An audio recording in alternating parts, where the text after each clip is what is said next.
Muy buenos días tengan todos nuestros hermanos en Cristo. Les habla su hermano Osvaldo y amigo. Ah, para traerle un poquito de reflexión en términos de la necesidad que tenemos de continuar, no cesar, continuar confiando en que Dios ha de cumplir su palabra. Pero primeramente es necesario que entendamos que las instituciones que están ahora velando por nuestra seguridad a nivel terrenal tienen unos protocolos y tienen unas responsabilidades, y nosotros debemos ser obedientes a ellas. No debemos crear el caos o tan siquiera iniciarlo por antojos, por lo que se comprende como desesperación, por lo que se comprende en muchas ocasiones por inmadurez o falta de respeto. No hay necesidad de estar almacenando alimentos, no hay necesidad de estar desesperados en las tiendas, arriesgando la seguridad nuestra y la de su familia. Porque la medida en que usted se contamina, hace estas cosas y se contamina a todos los demás y sigue la cadena haciendo daño. Seamos obedientes a las instituciones que el mismo Dios ha puesto para beneficio nuestro. No hagamos o no demos el ejemplo de la desorganización. Dicho esto, quiero que meditemos en esto. Es importante que confiemos, es importante mantener la mirada en Jesús, mantener la mirada en las promesas que Dios nos ha dado. Yo creo que no existe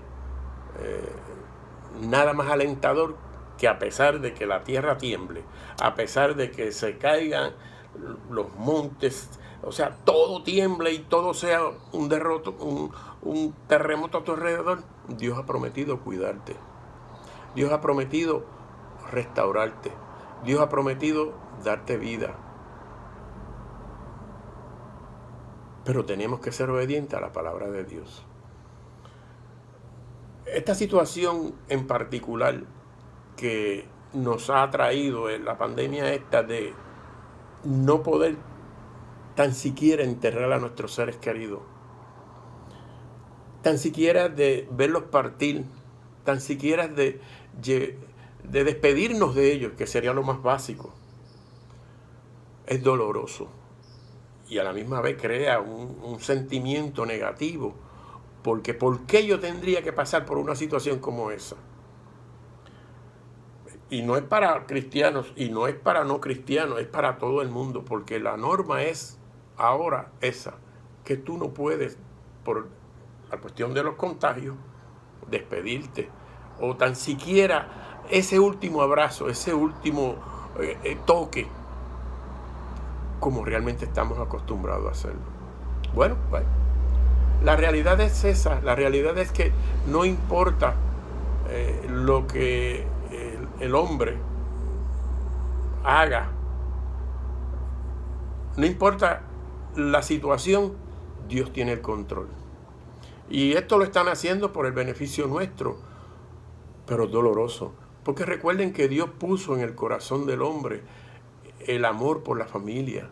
Dios puso en el corazón del hombre, así como Él lo tuvo por su Hijo, ese sentimiento doloroso que te da, que te rompe esa fibra íntima de lo que es el ver tu ser partir sin poderlo abrazar. ¿Ves? Ese hijo, esa hermana, ese esposo, esa esposa, es doloroso, es sumamente triste. Pero sin embargo, Dios tiene un consuelo para todos aquellos que así pasan. Dios tiene una palabra de aliento, porque Él no nos dejó carentes de eso. Lo que sí es que tenemos que saberla encontrar, saberla utilizar, porque Jesús, antes de partir, nos dejó el Espíritu Santo.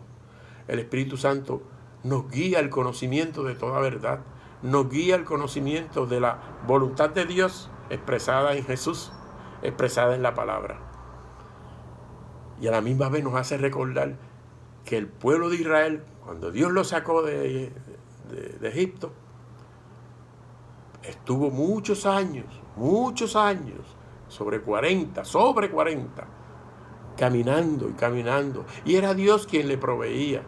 Era Dios la provisión única y perfecta de ese pueblo. Y nunca le faltó nada. Nunca le faltó nada. Inclusive, era su sombra. Día tras día. De noche era la luz y de día era la sombra. Es maravilloso porque el pueblo iba camino hacia la tierra prometida. Miren qué cosa más maravillosa. Iba camino a la tierra prometida.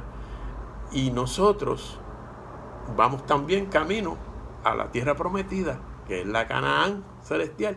En este caso, la nueva tierra. Y en ese trayecto el pueblo sufrió muchísimo. Se rebeló muchísimo. Hizo barbaridades, pero Jehová estuvo ahí. A la fin y a la postre lo restauró en Cristo, como prometió, y como lo que representaba todas sus experiencias, lo restauró en Cristo. Es decir, ahora ese pueblo que había pasado las vicisitudes inmensas, Dios lo restauró en Cristo. Y nosotros le llevamos ventaja, porque ellos no lograron ver eso. Pero nosotros sí lo hemos visto. Hemos visto la reconciliación de ellos y hemos visto la integración nuestra en esa reconciliación. La gloria sea para Dios. Por lo tanto, nuestro peregrinaje hacia la Canaán celestial nos permite pasar por estas cosas, pasar por muchas vicisitudes. Y esta pandemia no es la excepción.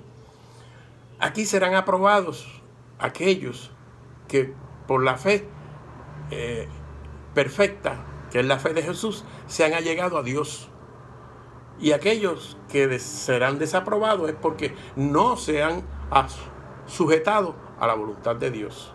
Y la voluntad de Dios es que creamos en el que Él ha enviado. Y creer es depender, confiar, como un niño confía de su padre, como un niño le da la mano a su padre para que lo camine por las sendas peligrosas. Así como Jehová protegió al pueblo, así nos protege a nosotros durante esta trayectoria. Y créanme que Él lo prometió y juró por sí mismo, por no tener uno mayor por quien jurar, de que no habría de fallar.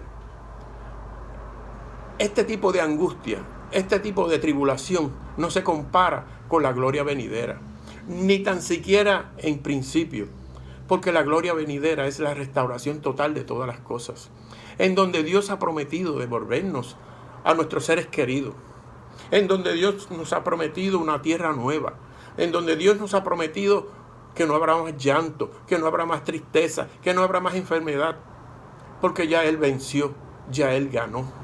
Todo lo que Satanás nos había quitado en el Edén, ahora Él lo recuperó para atrás. Ahora es cuestión de que en el trayecto hacia la Canaán celestial nos afirmemos en esa fe gloriosa que es la fe de Jesús.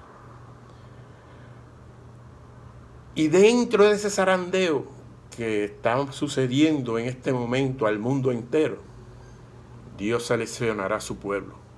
Porque aquellos, y fíjense la paradoja, y seleccionará a su pueblo, y aún aquellos que son parte del pueblo abandonarán a Dios, porque lo van a repudiar, como Satanás quería que hiciera Job, por haber perdido sus seres queridos, por haber pasado por esta situación, porque no comprenden el propósito de las cosas.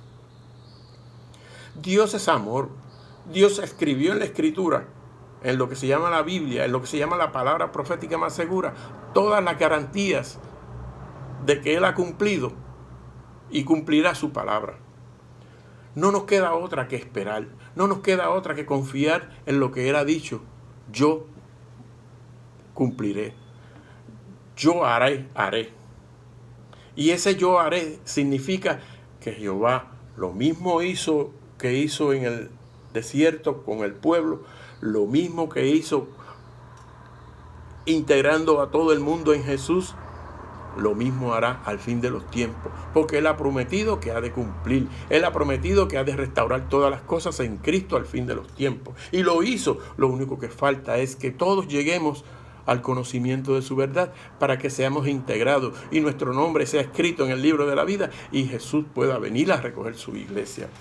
Y créame que este dolor que estamos pasando, independientemente cuál sea, no se compara con la gloria venidera.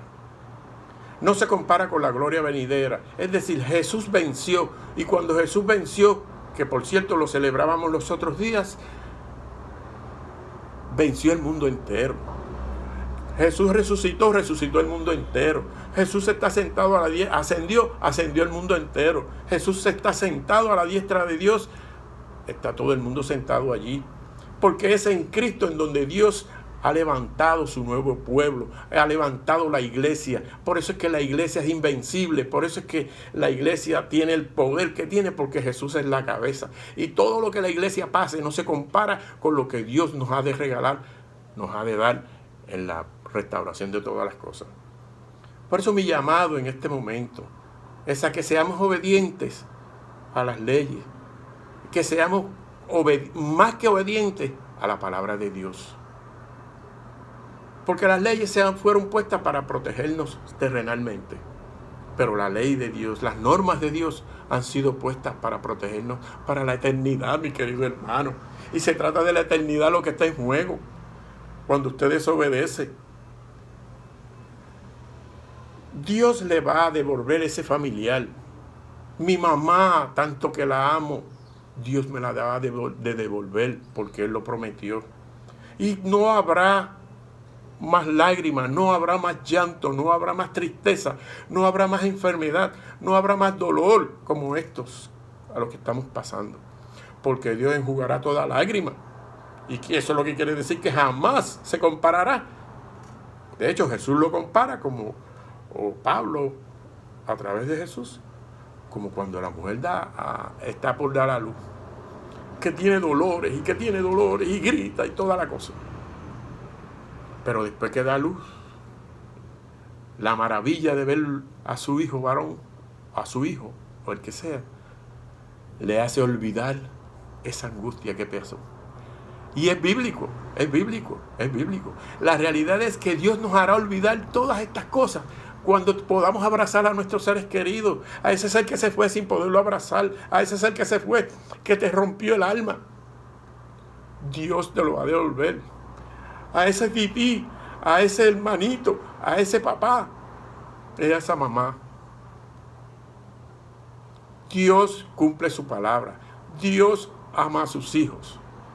Y para que crean lo que yo les digo, en Lucas 7 hay una pequeña historia narrada sobre esto es un asunto parecido a este, ¿verdad? Lucas 7, del 11 en adelante, Jesús resucita al hijo de la viuda de Naín. Y dice, aconteció después que él iba a la ciudad que se llama Naín, e iban con él muchos de sus discípulos y una gran multitud. Cuando llegó cerca de la puerta de la ciudad, he aquí que llevaban a enterrar a un difunto, hijo único de su madre, la cual era viuda. Había con ella mucha gente en la ciudad. Miren qué detalle más hermoso. Cuando el Señor la vio, se compadeció de ella y le dijo, no llores.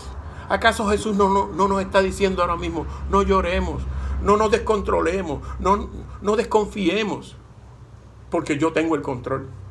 Yo tengo el control de la vida. Yo tengo las llaves de la vida. Yo soy la puerta, dice Jesús. Gloria a Dios por eso. Y le dice, no llores. Acercándose, tocó el féretro. Y los que lo llevaban se detuvieron. Es como si el poder de Dios hubiese detenido a estas personas. Y le dijo, joven, a ti te digo, levántate. El chico se levantó, se incorporó, dice la palabra. Y el que había muerto comenzó a hablar. Y lo dio a su madre. ¿Acaso no es esto lo que te está diciendo? Jesús ha de levantar a nuestros seres queridos y lo va a entregar en nuestras manos. como entregó a la viuda a su hijo. Jesús ha de resucitar a todos y cada uno de los que confían en Él. A todos y cada uno. Cree en el Señor Jesús y tú y tu casa serán salvos. Aleluya. Pues eso es una promesa, eso es una garantía de que lo que Dios ha dicho ha de cumplir. Y esto es un pequeño ejemplo. El mismo caso de Lázaro. Jesús le dice, Lázaro, ven fuera. Y Jesús dejó que pasaran días, porque el propósito era manifestar la gloria de Dios, el poder de Dios. Y eso fue lo que hizo para la gloria de Dios. Le dice, ven fuera. Y Lázaro, a pesar de que llevaba un par de semanas ya, salió nítido. Claro, murió posteriormente, porque esa no es la resurrección verdadera. Pero lo que está implícito aquí es el poder de Dios, la voluntad de Dios para restaurar al hombre, la voluntad de Dios para deshacer las obras de Satanás. Y lo logró, porque Jesús venció la muerte. La muerte no pudo retenerlo. Aleluya. Y entonces ahora nos dice a nosotros, confiemos. Yo he vencido. Yo estoy a la diestra de mi Padre intercediendo por todos y cada uno de ustedes. Yo he abierto el camino directo al Padre. Ahora, todo cuanto pidamos tiene que ser a través de mí. Yo soy el único medio por el cual mi Padre los escucha. Pues deleguemos nuestra ansiedad y nuestra tristeza y nuestro dolor en las manos de Él, porque hará como hizo con la viuda de Naín. Despertará a nuestros seres queridos y nos dirá, ahí están sus seres queridos, gozaos en el Señor. Por eso es que la palabra, la declaración de gozaos en el Señor, para mí es tan importante, porque nuestro gozo será eterno. Ahora es gozo y alegría y tristeza, porque tenemos nuestra naturaleza vil y vivimos en el mundo que pertenece al enemigo de Dios. Pero nuestra mente y nuestro corazón se goza en las promesas de Dios, porque han de ser realidad en nosotros de un momento a otro en el tiempo de Dios. Bendito sea Dios, gocémonos en esto. Bendito sea Dios, no permitamos que el enemigo de Dios corte el hilo de la fe que nos tiene atado a la esperanza gloriosa de la resurrección, de la nueva tierra, y caminemos hacia la Canaán celestial, agarrados de la mano de Jesús, agarrados de ese poder que Dios nos dio, que se llama Jesús resucitado para nuestra justificación. Que Dios los bendiga y que Dios les permita pasar esta gran tribulación de la mano de Jesús. Y veremos la gloria de Dios cuando Él aparezca. En el nombre de Jesús lo pido, y le pido que mantengan el control, y les suplico que no se desesperen, porque Jesús tiene el control. Pero por sobre todo, gozaos en el Señor siempre, siempre, siempre. Que Dios los bendiga y que Dios les guarde. Hasta la próxima.